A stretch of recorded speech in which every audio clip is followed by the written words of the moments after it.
Students, तो mission 50 के Bihar special MCQ series में आपका स्वागत है। हमेशा मुस्कुराते रहिए, गुनगुनाते रहिए। सभी को होली की ढेर सारी शुभकामनाएं, आशीर्वाद। मैं ईश्वर से प्रार्थना करता हूं कि आप लोग के जो सपने हैं वो with in A time complete हो जाए, मिल जाए वो चीज़, ताकि आप हमारे पास सपने को पूरा करके आए। और हम लोग लगातार होली के दिन भी लाइव हैं। आप समझ सकते हैं किस तरीके से, कितना एनर्जी के साथ, कितना डेडिकेशन के साथ मैं यहाँ खड़ा हूँ। इस कीमत को आप समझेंगे। मेरी कीमत नहीं समझना है, आपको समझना अपनी कीमत। जब सर खड़े हैं मेरे लिए तो हमें भी मेहनत करना पड़ेगा। हम उस दिन होली मनाएंगे जिस दिन अपने ड्रीम्स को पा लेंगे, अचीव कर लेंगे। हम पूरा आशीर्वाद देते हैं, दुआ देते हैं, भगवान से प्रार्थना करते हैं कि आपका सिलेक्शन हो। अगले होली से पहले आप यहाँ पर ट्रिपल स्टार लेकर आए मेरे पास। ये मेरी दुआ है, मेरा आशीर्वाद है, शुभकामना है। तो सबको हैप्पी होली। अब लगातार सेशन के साथ जुड़ जाइए, सेशन को शेयर कर दीजिए। व्लादिमीर पुतिन छपरा से हैं, बिल्कुल। लक्ष्मीकांत यादव, प्रभात कुमार जी, निकिता, महेश यादव, मधु, श्वेता कुमारी, हैप्पी होली। सभी को हैप्पी होली, ढेर सारी शुभकामना। सर हम आप रिप्लाई नहीं दिए, प्लीज दुआ दीजिए। बिल्कुल, हमेशा है शुभकामना। चलिए देखिए, हम लोग बिहार स्पेशल सीरीज को शुरू करते हैं। आज बीच में बात करते रहेंगे। कल एक प्रॉब्लम था, कुछ लड़के कमेंट कर रहे थे कि सर चिरांद छपरा में नहीं है, सारण में है। कुछ लोग कमेंट कर रहे थे सर छपरा में चिरांद नहीं है, सारण में है। हम कहते हैं सारण में भी और छपरा में भी है। हमारा कहना है कि सारण में भी है और छपरा में भी है। सर सारण जो है ना, उसका डिस्ट्रिक्ट हेडक्वार्टर कहाँ है? छपरा। छपरा से 11 किलोमीटर दक्षिण में पड़ता है चिरांद। तो तुम भी सही कह रहे हो, मैं भी सही कह रहा हूं। जैसे पश्चिमी चंपारण हेडक्वार्टर कहाँ है जी? बेतिया। वैसे ही सारण का हेडक्वार्टर कहाँ है जी? District headquarter Chhapra. तो छपरा सारण दोनों आंसर करेंगे तो गलत नहीं होगा। और ऑप्शन में आपको कोई एक ही देगा। अगर ऑप्शन में दोनों दे देता है तो ई मार दीजिए। बिहार स्पेशल में अगर ऑप्शन में दोनों दे दिया तो ई लगा दीजिए। कोई दिक्कत हो तो बताइए। और कुछ लोग बोल रहे थे कि सर सहजानंद सरस्वती का जो बुक है वो हुंकार है। हुंकार रामधारी सिंह दिनकर का है ना। कर्म कलाप जो कल मैंने बताया था वो था सहजानंद सरस्वती का।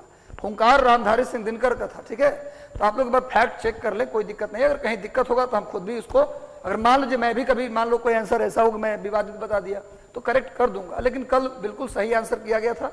कल के सारे प्रश्नों का उत्तर हमने सही दिया है। लगातार जुड़े रहिए, मेहनत करते रहिए। 1000 बिहार स्पेशल क्वेश्चन कराने का मेरा लक्ष्य है बीपीएससी पीटी से पहले, और करा के मानेंगे। सेशन के ऊपर शेयर कर दीजिए। क्या है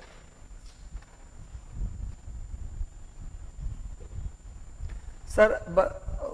विश्व रंजन कुमार जी बोल रहे हैं कि सर आपकी दुआ से आरआरबी एनटीपीसी हो गया है। मैं रोहतास। अच्छा, बिल्कुल, आपको शुभकामना, आपको ढेर सारा बधाई, आपको बहुत बहुत बधाई।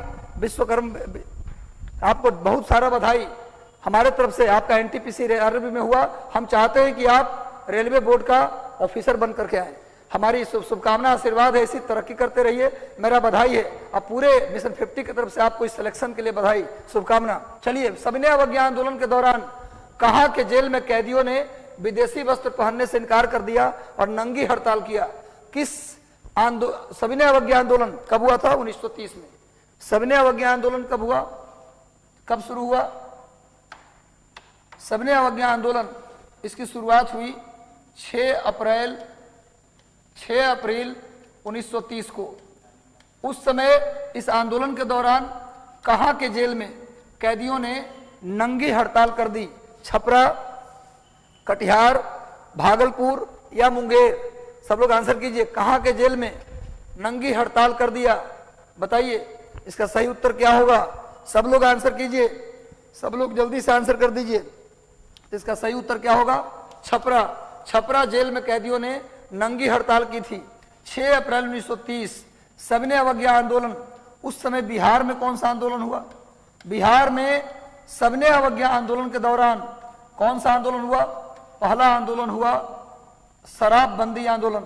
शराब बंदी ये कोई नया नहीं है, बिहार में पहले से चलता रहा है। और दूसरा जो आंदोलन हुआ वो हुआ चौकीदारी कर न देने का आंदोलन।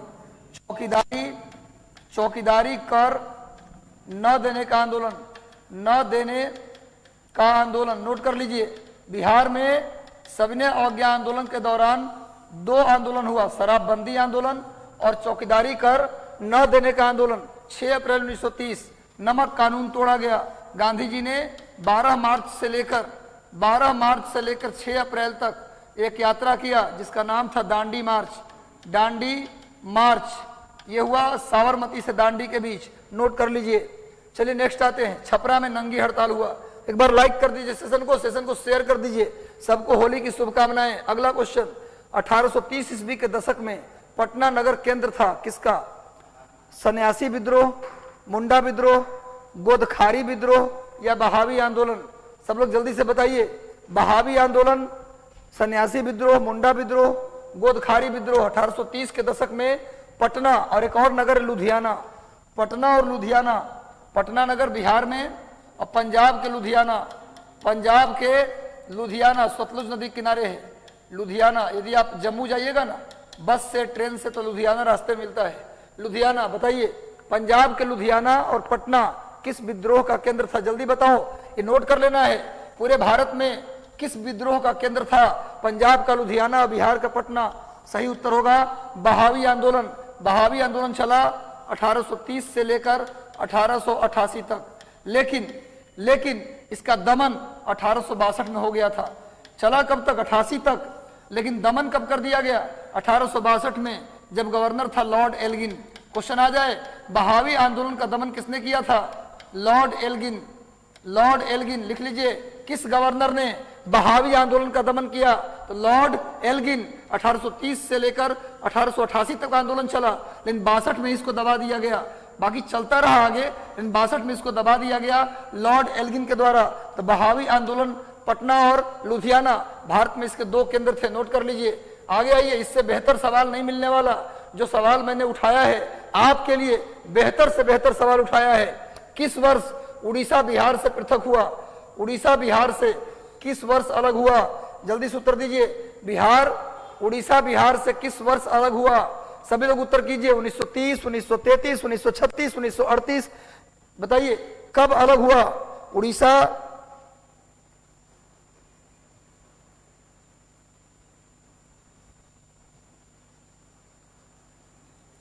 जल्दी से बताइए। 1930, 1933, 1936 या 1938? उड़ीसा कब अलग हुआ?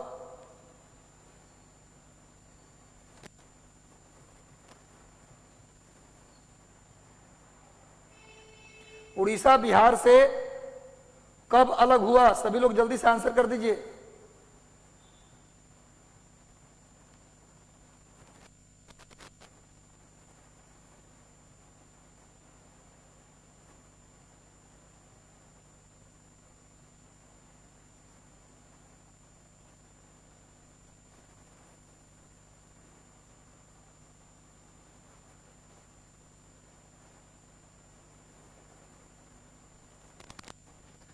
उड़ीसा बिहार से कब पृथक हुआ?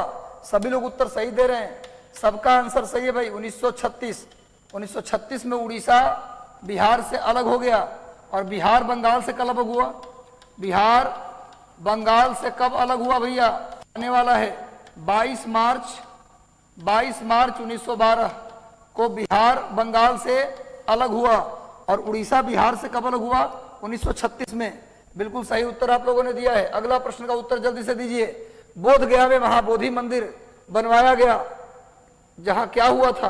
बोध गया में महाबोधि मंदिर बनवाया गया, जहां गौतम बुद्ध पैदा हुए थे। गौतम बुद्ध को ज्ञान प्राप्त हुआ था। बुद्ध ने अपना प्रथम प्रवचन दिया था। बुद्ध की मृत्यु हुई। बताइए, जल्दी बताइए। बोध गया में महाबोधि मंदिर बनवाया गया। जल्दी से सभी लोग उत्तर दीजिए। राजेश जी, निभा कुमारी, नीतू, अजीत जी, पवन कुमार, सभी लोग जल्दी से आंसर कर दीजिए। सभी लोग जल्दी से सेशन को शेयर कर दीजिए। सेशन को शेयर कर दीजिए भैया, सेशन को शेयर कर दो। सही उत्तर होगा महात्मा बुद्ध को जहां ज्ञान प्राप्त हुआ। महात्मा बुद्ध को जहां ज्ञान प्राप्त हुआ। महात्मा बुद्ध के ज्ञान प्राप्ति की घटना को लिख लो मेरे भाई। क्या बोलते हैं? संबोधि। महात्मा बुद्ध के ज्ञान प्राप्ति की घटना को संबोधि कहते हैं। अंग्रेजी में एनलाइटमेंट कहते हैं। महात्मा बुद्ध के ज्ञान प्राप्ति की घटना को क्या बोलते हैं भैया? एनलाइटमेंट। और महात्मा बुद्ध को एशिया का लाइट ऑफ एशिया कहा जाता है, लाइट ऑफ एशिया कहा जाता है महात्मा बुद्ध को, यानी कि एशिया महादेश का प्रकाश स्तंभ किसको बोलते हैं? महात्मा बुद्ध को। अब महात्मा बुद्ध के ज्ञान प्राप्ति की घटना को क्या बोलते हैं? संबोधि। और महात्मा बुद्ध के मृत्यु को बोलते हैं महापरिनिर्वाण। महापरिनिर्वाण। इनका मृत्यु हुआ कुशीनगर में। गौतम बुद्ध ने अपना पहला प्रवचन दिया सारनाथ। गौतम बुद्ध ने अपना पहला प्रवचन कहाँ दिया? सारनाथ। अब बुद्ध पैदा कहाँ हुए? लुम्बिनी। बुद्ध कहाँ पैदा हुए? नेपाल के लुम्बिनी में। रूमिनदेही अभिलेख, रूमिनदेही। क्वेश्चन आ जाए किस अभिलेख से पता चलता है कि महात्मा बुद्ध का जन्म नेपाल के लुम्बिनी में हुआ था? चलिए, तो महात्मा बुद्ध जहां पैदा हुए वहां महाबोधि मंदिर बनाया गया। एक बात और, बिहार का 2 प्लेस है जो यूनेस्को में शामिल है। बिहार का 2 प्लेस यूनेस्को में शामिल है, एक महाबोधि मंदिर, एक महाबोधि मंदिर और दूसरा नालंदा विश्वविद्यालय। नोट कर लीजिए, भारत के टोटल कितने? 40। भारत के टोटल 40 प्लेस यूनेस्को में शामिल हैं, जिनमें 2 कहां से भैया? बिहार से, नालंदा विश्वविद्यालय और महाबोधि मंदिर बोध गया। इन दोनों को यूनेस्को में शामिल किया गया है। टोटल कितने हैं? 40। और हाल ही में रायप्पा मंदिर और दूसरा धौलावीरा को भी शामिल किया गया है। कुल कितने हो गए? 40 यूनेस्को में शामिल है, जिसमें से 2 बिहार के हैं, नालंदा विश्वविद्यालय और महाबोधि टेम्पल। चलिए नेक्स्ट आते हैं, अगला आ जाओ मेरे भाई। अगला प्रश्न, मौर्य साम्राज्य को 7 वर्गों में किसने विभाजित किया? 7 वर्गों में विभाजन विशेष रूप से उल्लेख किसमें मिलता है? मौर्य साम्राज्य का मत बोलिए, पटना का। आप ये लिख सकते हैं, मौर्य साम्राज्य का मतलब पटना। पटना का 7 वर्ग यानी 7 जाति में किसने बांटा? पटना को 7 अलग अलग कास्ट में किसने बांटा था? पुराण में, कौटिल्य के अर्थशास्त्र में, अशोक के अभिलेख में या मेगास्थनीज के इंडिका में? जल्दी बताओ, पटना को 7 अलग अलग जातियों में किसने बांटा? किसने कहा कि पटना में 7 जाति के लोग, 7 कास्ट के लोग रहते थे? किसने कहा? कौटिल्य के अर्थशास्त्र, पुराण में बोला गया या अशोक के अभिलेख में बोला गया? नहीं, मेगास्थनीज के इंडिका। मेगास्थनीज सेल्यूकस निकेटर का राजदूत था। यूनान के राजा सेल्यूकस निकेटर का राजदूत था। सेल्यूकस निकेटर का राजदूत था मेगास्थनीज। सेल्यूकस निकेटर का राजदूत था, उसकी पुस्तक का नाम इंडिका। इसने कहा कि पटना में 7 जाति के लोग रहते हैं। इसने कहा कि भैया चंद्रगुप्त मौर्य का जो राजप्रसाद है, जो उसका महल है, वो लकड़ी का बना हुआ था। उसमें 84 स्तंभ थे। राजमहल के चारों तरफ एक बाउंड्री थी जिसमें 64 गेट थे। इसने कहा कि भैया पटना का प्रशासन 6 अलग अलग डिपार्टमेंट से चलते हैं। हर एक डिपार्टमेंट में कितने लोग होते हैं? 5। यानी पटना के बारे में पूछा जाए, विशेष जानकारी ये सब देता है, सब देता है, लेकिन विशेष जानकारी पूछे तो मेगास्थनीज का इंडिका बिल्कुल सही उत्तर होगा, मेगास्थनीज का इंडिका। चलो भैया अगला प्रश्न, बिहार बजट 2021-22 में, देखो 22-23 नहीं, 21-22 में सबसे अधिक राशि किस क्षेत्र को दिया गया? क्योंकि कोई ठीक नहीं, बीपीएससी का डेट बढ़ता जा रहा है, तो 21-22 और 22-23 दोनों का बजट पूछ सकता है। तो 21-22 में सबसे अधिक राशि किस क्षेत्र को दिया गया? जल्दी बताइए, बिहार के बजट में किस क्षेत्र को सबसे अधिक राशि दी गई? जल्दी से उत्तर दीजिए, सभी लोग जल्दी से उत्तर दे दीजिए भाई। बिहार के बजट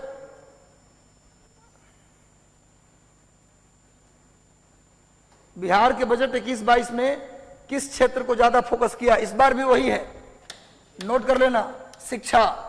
इस बार भी शिक्षा पे ही ज्यादा खर्च किया गया है। यानी अगर तो आपसे पूछे 2022-23 में तो भी आंसर क्या होगा? शिक्षा। 21-22 भी तो शिक्षा, 22-23 में भी शिक्षा, कॉमन याद कर लो दोनों। चलो भैया नेक्स्ट आ जाओ। एक बार मैं बिहार का बजट भी आपको, बिहार का बजट और बिहार का इकोनॉमिक सर्वे पर एक स्पेशल सेशन ले लूंगा, लगातार बस जुड़े रहना। चलो भैया, बिहार को मुगल साम्राज्य के एक प्रांत का दर्जा किसने दिया? दर्जा दिया गया था कब? बिहार को मुगल साम्राज्य के एक राज्य के रूप में दर्जा कब दिया गया? 1529, 1580, 1587 या 1590? बिहार को मुगल साम्राज्य के एक प्रांत का दर्जा कब मिला? 1529, 1530, नहीं 1580, 1587 या 1590? सभी लोग उत्तर दीजिए। बिहार को एक अलग प्रांत का दर्जा मुगल शासन में कब मिला? तो आंसर हो जाएगा B. B is the right answer, B is the right answer. 1580। इस समय कौन शासक था भाई? 1580 में कौन था शासक? 1580 में कौन था भैया? अकबर। 1580 में अकबर के समय बिहार को एक प्रांत का दर्जा मिला था कब? जब राजा था अकबर। इसको भी नोट कर लीजिएगा, अकबर। चलिए नेक्स्ट आते हैं, अगला प्रश्न देखा जाए। बिहार में 7 निश्चय कार्यक्रम की शुरुआत पहली बार कब हुआ? 2014, 2015, 2017, 2019। अब तो 7 निश्चय पार्ट 2 भी आ गया। 7 निश्चय पार्ट 2 भी आ गया भैया, 7 निश्चय पार्ट 2। पर बताइए बिहार में 7 निश्चय कार्यक्रम की शुरुआत कब हुई? 2014, 2015, 2017 या 2019? सभी लोग जल्दी से उत्तर दीजिए। लगातार सेशन को एक बार शेयर कर दीजिए। जितने भी व्हाट्सएप ग्रुप हैं, आपके टेलीग्राम चैनल है, फेसबुक है, हर जगह सेशन को एक बार शेयर कर दीजिए। गुरुजी यदि लगता है मेहनत कर रहे हैं तो आपका फर्ज बनता है शेयर करना। और यदि सेशन अच्छा लग रहा है, प्रश्न अच्छा लग रहा है, तो एक बार सेशन को लाइक कर दीजिए। चलो भैया, सही उत्तर होगा 2015। 7 निश्चय कार्यक्रम की शुरुआत कब की गई? 2015 में। अब 7 निश्चय पार्ट 2 भी आ गया। चलिए नेक्स्ट आइए आगे।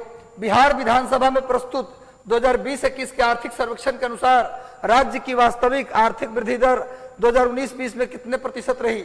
जल्दी बताइए, बिहार का आर्थिक वृद्धि दर कितना रहा था? 2020-21 के अनुसार पूछ रहा हूं, 21-22 नहीं। बताइए, 20-21 के अनुसार आर्थिक सर्वेक्षण एक साल पहले का होता है, अभी जो जारी हुआ कब का जारी हुआ है? 21-22 का। चलो भैया, 19-20 में बिहार का विकास दर कितना रहा? 10.5%। 10.5%। आगे आइए, किस मुगल शासक ने खखरा देश छोटानागपुर पर विजय प्राप्त की? किस मुगल शासक ने, अब झारखंड में चला गया, छोटानागपुर पर विजय किसने प्राप्त की थी? औरंगजेब, जहांगीर, शाहजहां, अकबर। माने कि मुगल काल में छोटानागपुर को किस नाम से जानते थे? खखरा देश। खखरा देश के नाम से क्वेश्चन आ सकता है। कौन से क्षेत्र को खखरा देश कहते थे? छोटानागपुर। छोटानागपुर पर किसने अधिकार किया भैया? किस शासक ने छोटानागपुर पर विजय प्राप्त की? जल्दी से उत्तर दीजिए। सही उत्तर क्या होगा? B is the right answer, Jahangir. Jahangir ने छोटानागपुर प्रांत पर क्या कर लिया? अपना अधिकार जमा लिया। जहांगीर के काल को चित्रकारी का स्वर्ण युग कहा जाता है। चित्रकारी का स्वर्ण युग। जहांगीर के काल में जो चित्रकारी होती थी उसको पित्रादुरा कहते थे। पित्रादुरा कहते थे। और पित्रादुरा का पहली बार इस्तेमाल कहाँ किया गया था? आगरा के इत्माद-उद-दौला के मकबरे में। आगरा के इत्माद-उद-दौला के मकबरे में पहली बार पित्रादुरा का प्रयोग किया गया था। तो जहांगीर के काल को चित्रकारी का स्वर्ण युग, स्थापत्य कला का स्वर्ण युग शाहजहां, स्थापत्य कला का स्वर्ण युग शाहजहां, नोट कर लीजिए। और छोटानागपुर पर अधिकार किसने किया? जहांगीर। चलिए नेक्स्ट आते हैं। जनसंख्या घनत्व के आधार पर बिहार भारत का कौन सा स्थान है? जनसंख्या घनत्व, सुन लेना, जनसंख्या नहीं, पॉपुलेशन के मामले में तीसरा, सबसे ज्यादा उत्तर प्रदेश, फिर महाराष्ट्र और फिर बिहार। जनसंख्या के मामले में बिहार तीसरे स्थान पर है। जनसंख्या के मामले में तीसरे स्थान पर पूछ रहा है जनसंख्या घनत्व के मामले में। जनसंख्या घनत्व के मामले में बिहार का कौन सा स्थान है? इसका उत्तर होना चाहिए। इसका सही उत्तर दीजिए सब लोग। इसमें गलत हुआ तो कान कबाड़ लेंगे। इसका सही उत्तर होगा पहला। जनसंख्या घनत्व में हमारा पहला स्थान है। कितना है भैया? 1106। नोट कर लो, 1106 व्यक्ति प्रति वर्ग किलोमीटर। प्रति वर्ग किलोमीटर नोट कर लीजिए। 1106 व्यक्ति रहते हैं। और सबसे कम जनसंख्या घनत्व किसका है जी? अरुणाचल प्रदेश। सबसे कम किसका है? अरुणाचल प्रदेश का, 17 व्यक्ति प्रति वर्ग किलोमीटर। 17 व्यक्ति, मात्र 17 व्यक्ति प्रति वर्ग किलोमीटर, मात्र 17। अरुणाचल प्रदेश मात्र 17, बिहार 1106 प्रथम स्थान पर। आगे आते हैं, नेक्स्ट आगे आ जाओ जल्दी से। बिहार का साक्षरता में राज्यों और केंद्र शासित प्रदेशों में कौन सा स्थान है? यही तो है जिसमें हम टॉप पे रहते हैं। साक्षरता, लिटरेसी के मामले में बिहार का कौन सा स्थान है? 27वां, 33वां, 29वां या 35वां? जल्दी बताइए। साक्षरता के मामले में बिहार का कौन सा रैंक है भैया? इसमें गलती नहीं होना चाहिए। जल्दी से उत्तर दे दीजिए आप लोग।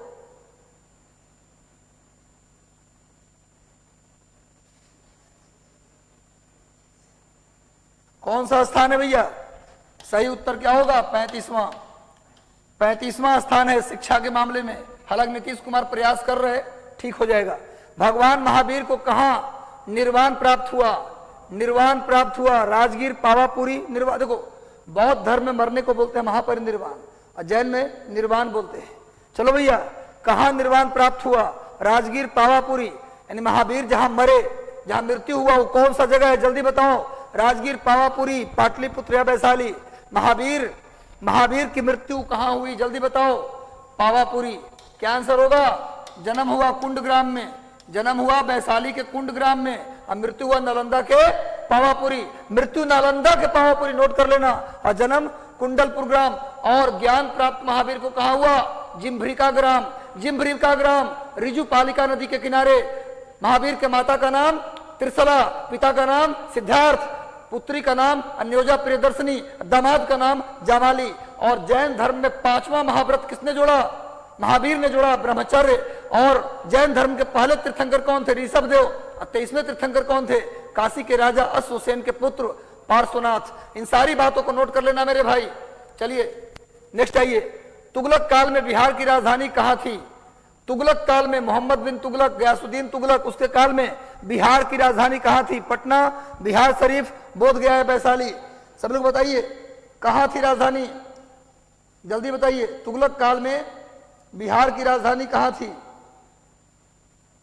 तुगलक काल में बिहार की राजधानी कहां थी, जल्दी बताओ। इसका उत्तर जो देगा मेरे हाथों चॉकलेट खाएगा। जल्दी बताओ। होली में लड्डू खिलाएंगे, जल्दी बता दो कहां थी राजधानी। सही उत्तर बी होगा, बिहार शरीफ। तुगलक काल में बिहार की राजधानी कहां थी? बिहार शरीफ। नोट कर लीजिए, यह 14 सवाल ही था। खैर लास्ट होगा। एक प्रश्न मैं ऐसे ही पूछता हूं आप लोगों से, एक प्रश्न मैं ऐसे ही पूछता हूं, बताइएगा। चलिए 12 प्रश्न हो भी जाएगा, 15 को।